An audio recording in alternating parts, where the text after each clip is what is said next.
안녕하세요. 알기 쉬운 정형외과입니다. 오늘은 발목 염좌에 대해서 얘기해 볼게요. 발목 염좌, 발목 삐는 거죠. 많이 생기죠. 근데 한번 생기면 어떻게 되는지, 그 다음에 만성 발목 불안정성은 어떻게 생기고 얼마나 생기는지, 그 다음에 엑스레이나 MRI는 어떨 때 검사하는지 얘기를 좀 해볼게요. 먼저 발목 염좌가 한번 생기면 보통은 한 2주 내로 통증이 좋아지면서 바로 많이 좋아집니다. 그 사이에 뭐 깁스를 할 수도 있고요. 아니면 보호대나 아니면 보조기 이런 걸로 치료를 하고 뭐 심하면 목발을 쓰는 경우도 있고요. 그 다음에 한 1년 정도 지났을 때 5에서 33% 정도가 어느 정도의 통증을 호소하는 경우가 있다. 이런 경우는 일반적으로 염좌만 생겼을 때는 거의 대부분 좋아져요. 근데 이거와 동반된 다른 손상, 예를 들어 뭐 연골이 다쳤을 경우, 혹은 이후에 발생한 힘줄 손상, 이런 게 발견이 안 되고 계속 치료가 안 된 상태로 놓친 경우에, 그런 때 이제 통증이 생길 수가 있고요. CRPS라고, 이게 깁스를 오래 하거나 오랫동안 다리를 안 썼을 때 경우에 따라서 이런 게 생길 수가 있어요. 손만 닿아도 너무 아픈 그런 경우 있잖아요. 이런 게 드물게 생길 수도 있고요. 하지만 대부분은, 그러니까 뭐 70%에서 95% 정도는 통증이 없다. 1년 지나서 통증이 없다는 겁니다. 그러니까 대부분은 시간이 지나면 통증이 없이 잘 나을 수 있는데, 이제 한번 생기면 이제 이거는 같은 쪽의 발목 혹은 반대쪽 발목에 염좌가 생길 위험성이 올라간다는 거예요. 이제 같은 쪽에 위험성이 올라간다는 거는 한 번 다친 인대가 다시 옛날 강도로 회복 못하고 좀 더 약해졌을 가능성이 있으니까 다시 쉽게 삘 수가 있다는 거고, 반대쪽 발목이 쉽게 또 다칠 수 있는 이유는 지금 다친 쪽이 불안정한 경우에는 반대쪽 발목도 영향을 받을 수가 있겠죠. 걸을 때. 그럴 때 좀 울퉁불퉁한 길이나 아니면은 스포츠 활동 중에 좀 쉽게 삘 수 있다라고 생각할 수 있겠습니다. 그러면 이제 발목이 뼈을 때 초기에는 이제 염좌로 시작을 했는데, 인대가 이제 잘 안 났을 때, 인대 손상이 지속됐을 때 이게 불안정하게 느껴질 수가 있어요. 불안정성이죠. 이게 왜 그러냐? 인대가 이제 안정적으로 뼈와 뼈 사이를 잡아줘야 되는데 이게 잘 낫지 않는 경우에 그런 거죠. 근데 이제 초기에는 불안감을 느낄 수가 있어요. 발목이 헐렁거린다. 아니면은 울퉁불퉁한 길을 걸을 때 다시 삘 것 같은 느낌이 든다. 이런 건데, 이게 만성으로까지 진행하는 경우, 다시 만성적으로 불안정성까지 진행하는 경우는 이 염좌가 생긴 경우에 한 10%에서 30% 정도에서 이 만성 불안정성까지 진행한다고 되어 있거든요. 이런 경우에는 이게 뭐냐? 이게 인대가 이렇게 여러 개가 있습니다. 인대가 여러 가지가 있는데 이게 한번 찢어져요. 여기서 찢어진다. 이게 이렇게 찢어지는데 이게 시간이 지나면서 이렇게 잘 붙습니다. 잘 붙는데 이게 적당한 치료가 이루어지기 전에 다시 많이 움직인다거나 뭐 스포츠 활동을 다시 한다거나 아니면 재활이 제대로 이루어지지 않는 경우에는 이게 대부분은 붙긴 붙는데 느슨하게 붙어요.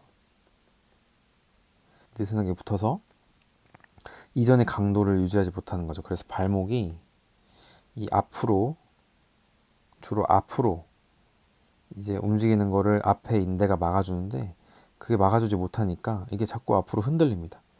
그러면서 쉽게 안쪽으로 삐는 위험성이 올라가게 되는 거죠. 이런 경우를 이제 만성 발목 불안정성이라고 하는데, 이게 만약에 치료를 염좌를 치료하는데 계속 불안하다. 통증은 좋아졌는데 통증은 좋아졌는데 계속 불안하다. 그런 경우에는 어느 정도 만성 불안정성이 있다라고 의심을 해서 이제 검사를 합니다. 이 발목을 흔들어 봤을 때 많이 흔들리냐? 그런 걸 봤을 때 일정 정도 반대쪽 정상에 비해서 너무 많이 흔들린다. 그럼 이제 이거를 생각해서 만성 불안정성이 있다라고 생각을 해서 우선 먼저 재활 치료를 해요. 재활 치료를 먼저 하고 이거는 이제 나중에 발목 불안정성에 대해서 따로 설명할 때 어떤 재활을 하는지 그런 거에 대해서 또 설명할 수도 있고 설명할 기회가 있을 것 같아요. 재활을 먼저 하고 이게 정 안 된다. 그럼 이제 수술로 넘어가는 경우도 있습니다. 근데 이제 발목 불안정성이 있다고 해서 모두 수술을 하는 건 아니에요. 이게 중요합니다. 그래서 아 나는 염좌가 있었는데 불안해. 불안감이 있다 그래서 수술해야 되는 거 아니야? 라고 생각할 수 있는데 꼭 그렇지 않다. 경우에 따라서 혹은 일부에서 선택적으로 수술을 하는 겁니다. 왜냐면 염좌에서 다 불안정성으로 가는 게 아니라 그랬죠. 10에서 30%만 만성 불안정성까지 진행될 수 있다 라고 보고가 되어 있기 때문에 모두 이제 수술까지 생각하는 것은 아닙니다. 그래서 발목 불안정성에 대해서는 이 정도로 설명하고 넘어갈게요. 그러면 발목 염좌에서 그럼 모두 엑스레이 검사, MRI 검사가 필요하냐? 이거에 대해서 설명을 해드릴게요. 이제 보통 염좌가 발생했을 때 진찰을 해보면 어느 정도 이게 뼈가 다쳤을 것 같다. 혹은 다른 좀 더 동반된 손상이 있을 것 같다라는 의심이 드는데 그런 건 어떻게 생각하느냐? 우선 발목이 있으면 뭐 정형외과 의사가 만져보겠죠. 만져보는데 이건 이제 바깥쪽에서 보는 거고요. 바깥쪽에서 본 모습이고 이건 안쪽에서 본 모습인데 바깥쪽에서 봤을 때 이 바깥쪽 복숭아뼈 있죠? 바깥쪽 복숭아뼈 뒤편을 만졌을 때 이쪽에서 통증이 느껴지는 경우에는 이제 뼈가 좀 다쳤을 가능성이 있다라고 생각할 수 있고 이 바깥쪽에 다섯 번째 발가락의 발등뼈의 밑부분에 여기가 골절이 같이 잘 생겨요. 여기가 이 안쪽으로 삐면서 이 힘줄이 달라붙어 있는데 이 힘줄과 연관해서 당겨지면서 부러지거나 균열 골절이어서 그런 경우가 많이 생기고 그래서 여기가 동반된 골절이 있는지를 만져보고 바깥쪽에서는 이렇게 양쪽에 이 두 곳에서 통증이 있다. 압통이라고 하죠. 만졌을 때 아픈 거를. 압통이 있다 그러면 사실 엑스레이를 좀 더 찍어야겠다라고 생각을 하고 안쪽에서 봤을 때는 이거는 내측 복사뼈죠. 내측 복숭아뼈의 이 뒤편에서 통증이 느껴진다. 압통이 느껴진다 하면은 또 여기도 골절이 있을까 의심을 해보고 여기는 이제 주상골이라고 해서 나비큘라라고 이 앞쪽에 이제 뼈가 있는데 여기도 마찬가지로 이제 염좌가 생겼을 때 골절이 잘 생기기 많이 생기는 건 아니지만 생기는 경우가 있기 때문에 여기도 만져보고 통증이 있으면 엑스레이를 찍어야겠다라고 생각을 합니다. 그래서 이제 이 오타와 앵클 롤이라고 그래서 이 염좌에서 언제 엑스레이를 찍을 것이냐 이런 거에 대한 기준을 만들어 놓은 게 있는데 앞에서 말씀드린 이런 내용으로 판단을 하는 거예요. 그 다음에 주로 다친 발목을 딛고 무게를 지탱하면서 서 있을 수 없을 때 그럴 때 이제 엑스레이를 좀 찍어 봐야겠다. 왜 이제 체중 부하가 안 될까? 왜 이렇게 아파할까? 라는 생각을 뭔가 문제가 있지 않을까? 라고 해서 엑스레이를 찍는 경우가 많아요. 그래서 경우에 따라서 염좌가 간단한 염좌면은 엑스레이를 안 찍는 경우도 있습니다. 그래서 엑스레이를 꼭 필수냐? 꼭 필수냐 그러면 아닐 수도 있어요. 경우에 따라서 필수가 아닐 수 있다. 간단한 경우에는. 근데 웬만하면 사실은 찍는 게 좋죠. 뭐 부담이 안 되는 경우에는 찍어서 확인하는 게 좋을 거다. 하지만 꼭 찍는 건 아니다. 골절이 의심되는 경우에서 찍는 거다. 그 다음에 이제 MRI가 있죠. MRI. MRI는 많이들 물어보시는데 나 발목이 너무 아프다. 염좌인데 이게 인대도 찢어졌다고 하고 너무 걱정된다. 이거 찍어야 되는 거 아닙니까? MRI 찍어야 되는 거 아니에요? 라고 물어보시는데 MRI를 염좌에서 초기 염좌에서 찍어야 되는 건 아니에요. 꼭 염좌에서는 인대가 찢어지는 건 맞죠. 인대가 손상이 되는 건 맞는데 인대 손상은 충분히 진찰해서 알 수 있고 육안으로 봤을 때도 여러 가지 정형외과 의사로 봤을 때 추정이 가능합니다.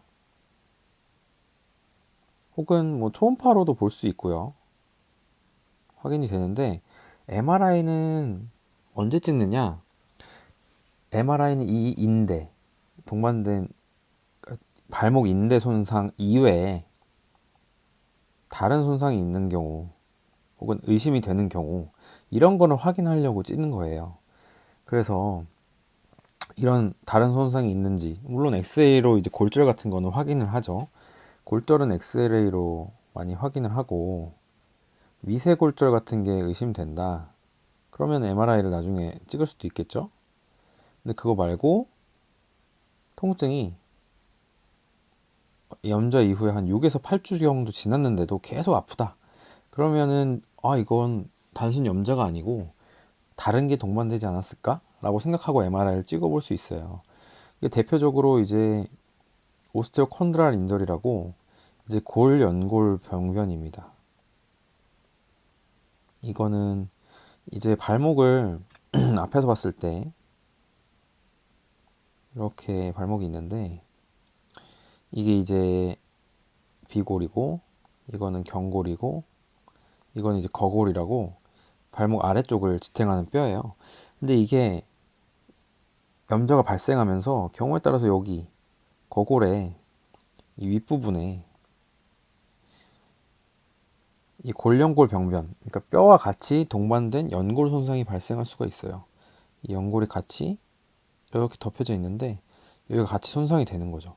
이런 경우에는 엑스레이로 초기에 잘 발견이 안 되는 경우도 있고 그 다음에 이게 처음엔 잘 붙여 있다가 나중에 떨어져 나가는 경우도 있고 해서 통증이 발목 염좌 다른 부위는 다 나았는데 이런 인대랑 이런 부분은 좋아졌는데 저 안쪽 발목 깊숙이 통증이 계속 있다. 그런 경우가 있어요. 그런 경우에는 MRI를 찍어볼 수 있다. MRI 연골까지 보려면 MRI가 필요하거든요. 엑스레이에선 연골이 보이지 않아요. 그래서 그런 경우에는 찍을 수가 있고 그 다음에 계속 아픈데 발목 주변으로 이 힘줄, 이 발목 뒤편에 힘줄이 아픈 경우에 그런 경우에도 뭐 초음파나 피람 MRI 찍을 수도 있는 거죠. 그 다음에 신데스모틱 인절이라고 해서 이거는 이 발목 위쪽에 이 양쪽의 인대가 아니고 이 발목 위쪽에 이 비골과 경골을 이어주는 이 인대가 있거든요. 이 인대가 파열되는 경우에는 이 비골과 경골 사이가 벌어집니다. 근데 이런 경우에는 이제 좀 약간 일반 인대 손상이랑은 치료가 좀 달라져요. 장기간 깁스를 해야 될 수도 있고 그런데 그런 게 제대로 이루어지지 않았을 경우에 통증이 오래 갈 수 있고 그런 경우에는 이 힘줄의 상태가 어떤지 이런 걸 보기 위해서 MRI를 고려해 볼 수도 있는데 이거는 초기에 확인을 할 수도 있습니다. 진찰을 잘 하고 엑스레이를 찍어보고 그러면서 확인할 수 있고 그래서 주로 골, 연골 병변이 있거나 이외에 이와 같은 비슷한 다른 동반된 손상이 있는지를 보기 위해서 MRI를 찍는 거지 초기에 염좌라고 해서 단순히 통증이 오래 간다 그래서 다 MRI를 찍는 게 아니다 라고 아시면 되겠습니다. 자, 그러면 오늘은 여기까지 설명드리고 마치겠습니다. 감사합니다.